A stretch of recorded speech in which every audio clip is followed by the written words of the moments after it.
You're listening to episode 99 of the Master Your Mind, Business, and Life podcast. Holy cannoli, we've made it to 99 episodes. This is a huge milestone, and I am so honored to share it with you. This week, I don't have a conversation for you. Rather, I'm giving you a long overdue solo episode that shares some things that's been happening in my life over the past few weeks, and you'll be the first to know about a new project I am dropping.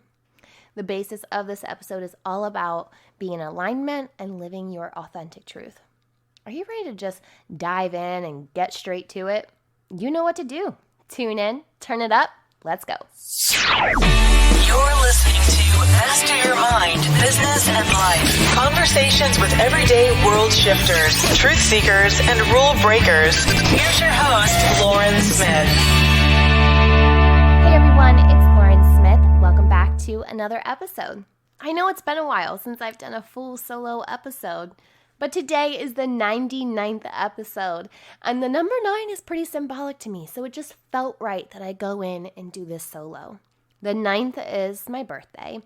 9 in numerology is also my life path number, my expression number, my destiny number, and if that's not enough, it's also my current life cycle number, and in just a few years, I'll be entering a new pinnacle cycle, which is the energy of the 9, and I will stay in that energy for the rest of my life.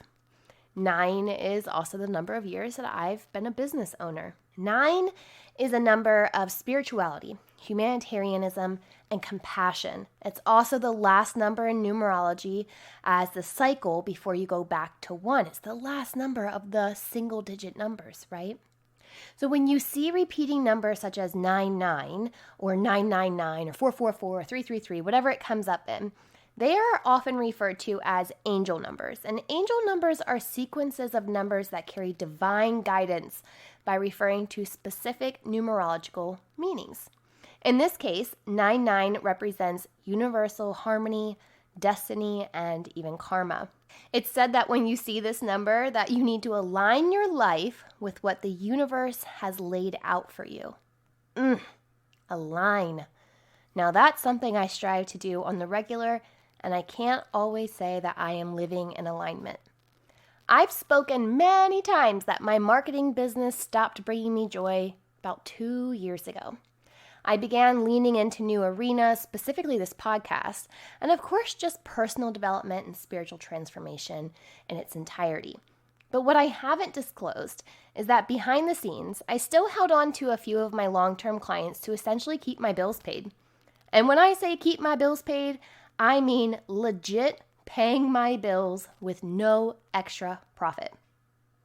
I've known for a while that I need to let go in order to grow, but it's been really hard to walk away from something that keeps food on your table. With that being said, for the past, year at least, I've reluctantly continued the marketing work, and each day I found myself dreading to post on social media for clients. I kept telling myself, you've got to let go. You've got to let go.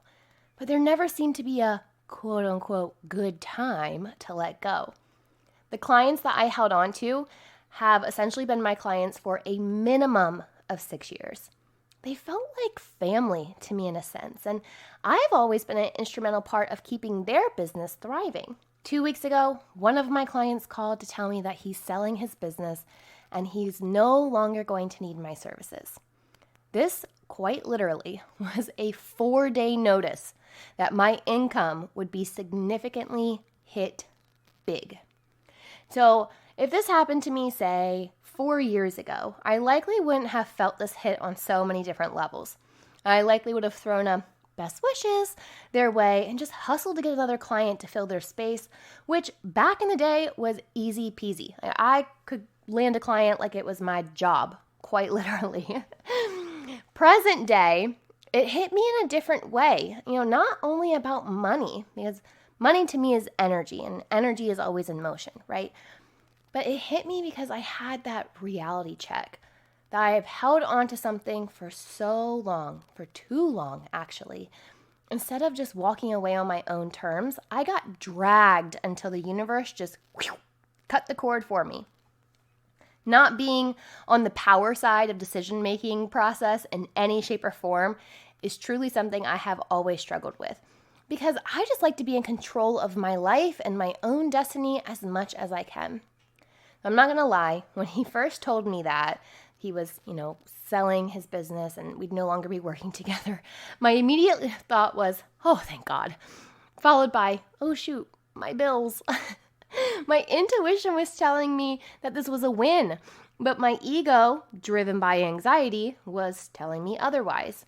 So after I hung up with him, I took some time to just reflect back on everything the universe had been guiding me towards, as well as reflecting back on everything it has pulled me away from.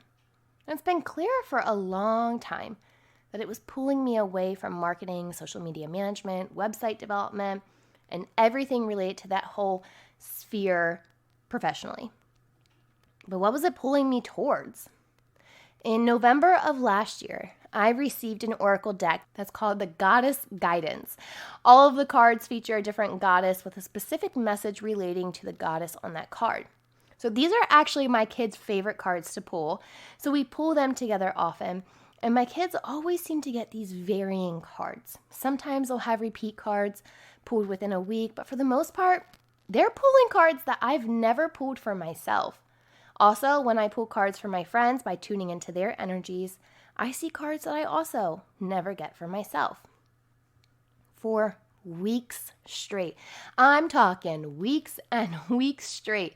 Every time I ask the question, so what does the universe want me to know? Or which goddess energy do I need to embody? I would pull a card, and it would be Dana, the High Priestess. The message on the card reads, "You have divine knowledge that can help others through your spiritual teaching." In the guidebook that accompanies that, the message extends with a message from the High Priestess and says, "Your wisdom extends back into the far reaches of ancient times. You've brought this knowledge forward into your present incarnation to be a way shower so that others may benefit from your experiences. Don't delay in expressing this wisdom. I will assist you in manifesting platforms for your spiritual teaching, whether it's through teaching by example or through writing or speaking.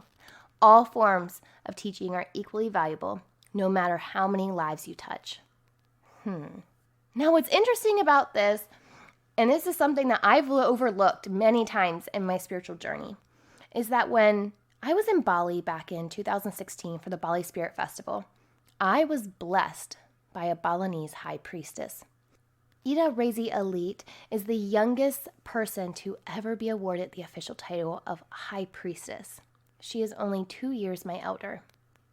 Now, oracle cards aside and the blessing by the High Priestess herself aside, there have been numerous other moments in the past few years that have echoed the same message. Numerologist Felicia Bender told me that it is my purpose to be a spiritual teacher, and that it's written all over my numerology report. And in astrology, my moon is in the 12th house. And when the moon is placed in the 12th house, it means that you're a person who has a very spiritual, emotional nature. There are a few other placements within my astrology chart to support this, and even 2 placements that show that my power lies within teaching and spirituality. Also, in numerous readings with mediums where we channeled one of my guardian angels, the message, "Teach what you love learning about," has come up more times than I can even count. If this all isn't enough, almost every single day for the past 8 months, my friends have texted or called me asking for advice, asking me to pull cards from them, asking me what's happening in the cosmos, or they just have me look up their numerology report and pull all their birth charts. And the thing is, I realized that I could do this all day, every day, and not even feel drained of energy. In fact, I found it gives me energy. So with all this information just slapping me in the face repetitively over and over and over again for the past few years, I've allowed my ego and fear from keeping me from being all in. I kept 1 foot in the marketing business and 1 foot in the personal and spiritual development side, while neglecting to realize that I needed to be all in on one, no matter the choice. The choice has been made, And I've decided that after 9 years of business, it's time to close the doors on all things marketing and business and lean into my purpose with 2 feet. My purpose of connecting, healing, growing, learning, and of course, teaching. As you are likely well aware by this point, I recently launched an affirmation style oracle deck called The Spiritual Seeker.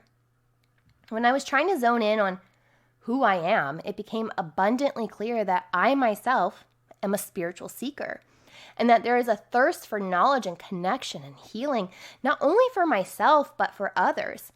And I've decided to launch a new brand called Spiritually Seeking. Spiritually Seeking is a hub for the curious, for the awakening, for the seeking. The website is now launched, and I offer an array of services, with more to be added, but currently on there you'll find things such as one-on-one spiritual mentorship. You can get your own personalized numerology reports. You can also get card readings from me.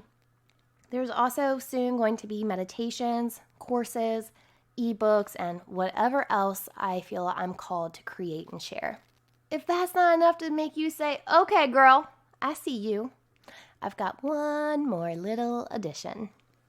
Now, this podcast has absolutely changed my life. The conversations I've had with people from all over the globe has really catapulted rapid transformation and enlightenment on my behalf. What I've noticed, though, is I have this desire to go deeper into topics that just ignite my curiosity and make me question my beliefs while still allowing me to learn, develop, grow, and share.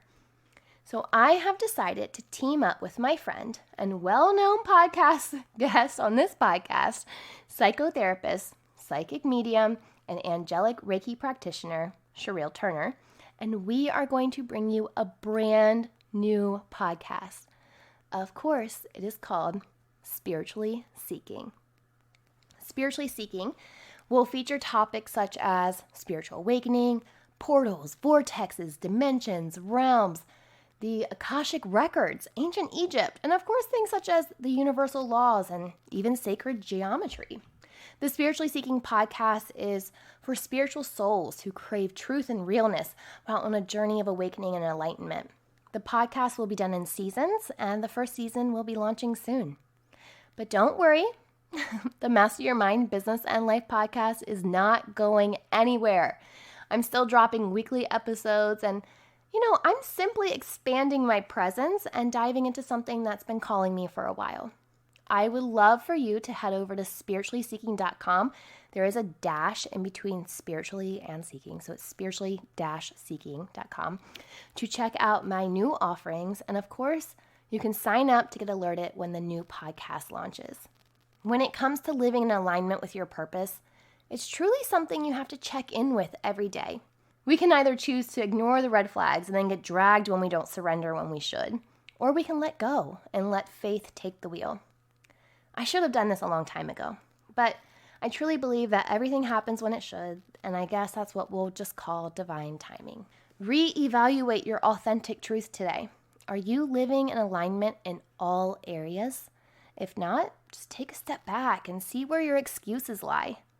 Are they really worth you not living authentically as yourself and in your truth and with your purpose?